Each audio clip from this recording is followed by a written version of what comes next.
nombre es Joel Alejandro Chávez Pérez. Mi número de carné es el 2023-107 y hoy quiero compartirles una explicación muy sencilla pero muy importante sobre las células, las cuales son la base de toda forma de vida. Para iniciar expliquemos un poco qué es una célula. Y una célula es la unidad más pequeña que forma a todos los seres vivos. No importa si estamos hablando de una planta, un animal o incluso una bacteria. Todos están formados por células, aunque no podemos verlas a simple vista. Están en todo nuestro cuerpo y alrededor nuestro. ¿De qué está hecha una célula? Las células tienen tres partes principales.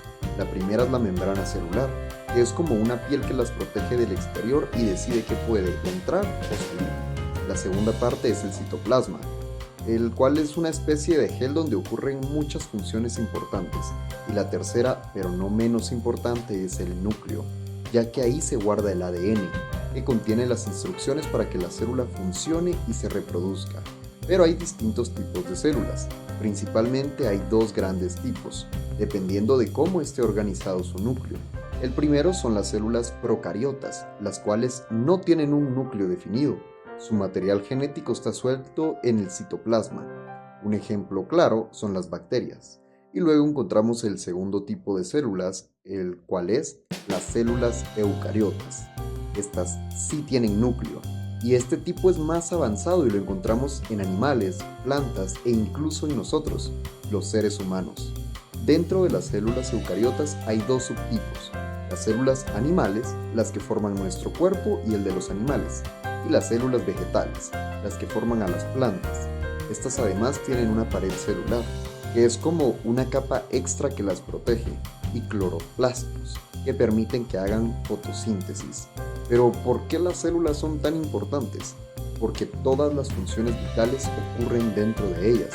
Se reproducen, se alimentan, respiran y permiten que los seres vivos crezcan y se mantengan vivos. En otras palabras, sin células, la vida no sería posible.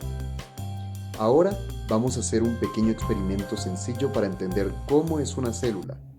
El objetivo de este experimento es conocer la célula animal como una unidad estructural y funcional de todo ser vivo. Los materiales que utilizaremos son un huevo fresco, un plato y una aguja. El procedimiento es colocar el huevo en un plato sin romperlo, observar sus partes, la membrana transparente, la yema y la clara. Luego, introducir con cuidado la aguja en la yema y sacarle con cuidado de la yema. Luego, rasgar la yema con la aguja. Entre las observaciones y las descripciones del cascarón encontramos que su color es blanco, su forma es de un óvalo, su tamaño es alrededor de 5 y 7 centímetros de largo y su textura es ligeramente rugosa. Cuando observamos la yema como la célula nos damos cuenta que su forma es redonda cuando está intacta. Su tamaño es relativamente grande en comparación con células microscópicas, claro, y su consistencia es viscosa y espesa. Luego vamos a identificar las partes de la célula. La membrana celular, al aplastar suavemente la yema con una cuchara se observa una capa delgada y translúcida que se arruga. El citoplasma. Todo el material amarillo en el interior de la membrana representa el citoplasma donde ocurren muchas funciones celulares. Luego el núcleo. Con una lupa podemos buscar un pequeño punto blanquecino dentro de la yema. Este representa el núcleo, donde se encuentra la información genética de la célula.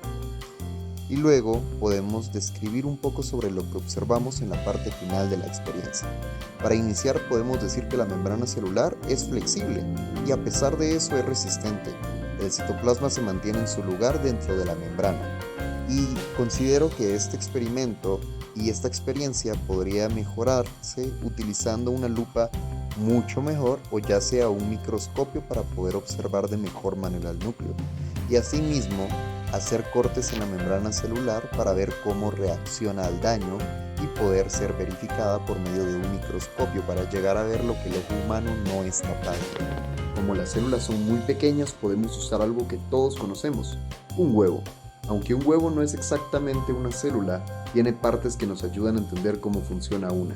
La cáscara actúa como una protección externa, la clara sería como el citoplasma, la yema representaría el núcleo, y hay una membrana que cubre la yema parecida a la membrana celular. Si usamos una aguja y la introducimos suavemente en la yema, notaremos que no se rompe fácilmente. Eso pasa porque la membrana es flexible y protege su interior, igual que una célula real. Además, si el huevo fue fecundado, se puede ver un punto blanco sobre la yema llamado disco germinal. Allí es donde se formaría un pollito. La yema también funciona como alimento para ese embrión, como si fuera una especie de almacén de nutrientes. Y en conclusión podemos decir que las células son pequeñas, pero realizan funciones vitales y complejas. Son como pequeñas fábricas que nunca paran, y gracias a ellas los seres vivos podemos existir. Conocer cómo funcionan las células nos ayuda a entender mejor cómo está organizado nuestro cuerpo y el mundo que nos rodea. Así que esto fue todo por hoy y muchas gracias por su atención.